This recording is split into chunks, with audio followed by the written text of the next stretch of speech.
পম্পাসের শাশুড়ি বিহানের মা মাঝে মধ্যে ভীষণ রাফ অ্যান্ড টাফ, আবার মাঝে মধ্যেই অসম্ভব স্নেহময়ী মমতাময়ী। পর্দায় প্রতিটা মুহূর্তেই স্বামীর কাছে ঠকছেন, কিন্তু বাস্তবে এই মানুষটা কেমন জানেন?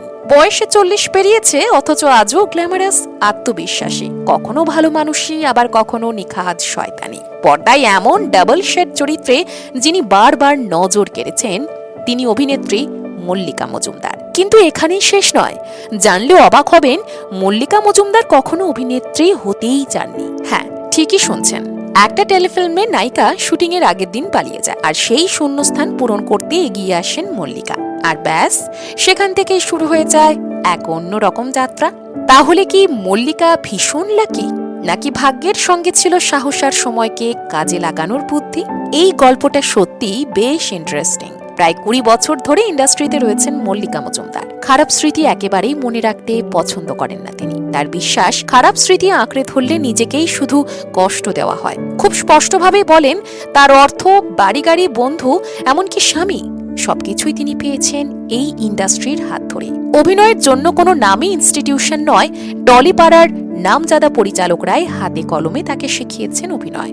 নিজেকে ভীষণ ভাগ্যবান বলে মনে করেন তিনি। ইন্ডাস্ট্রিকে ভাবেন নিজের পরিবার। জীবনের যে পাওনাগুলো তার ভাগ্যে লেখা ছিল না, সেগুলোও তিনি পেয়েছেন এই পরিবার থেকেই। কলেজের ফাইনাল এক্সামের আগে থিয়েটারে অভিনয় করেছিলেন, তারপর একের পর এক টেলিফিল্ম। মজার বিষয় কি জানেন?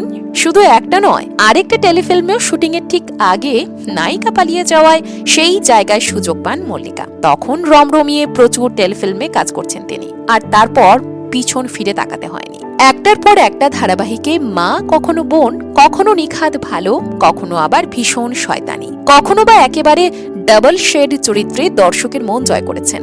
বকুল কথা ধারাবাহিকের নায়িকার কাকিমার চরিত্রে দেখা গিয়েছিল তাকে, আর এই ধারাবাহিকের পরিচালক ছিলেন সৌমেন হালদার। দীর্ঘদিনের বন্ধুত্ব, আর সেই বন্ধুত্বই ধীরে ধীরে রূপ নেয় ভালোবাসায়। 2020 সালে প্রেম দিবসে সেই বন্ধুত্বই পরিণয় সূত্রে বাঁধা পড়ে। মল্লিকা মজুমদারের গল্প আমাদের একটা কথাই শেখায়, সব স্বপ্ন আগে থেকে পরিকল্পনা করে আসে না।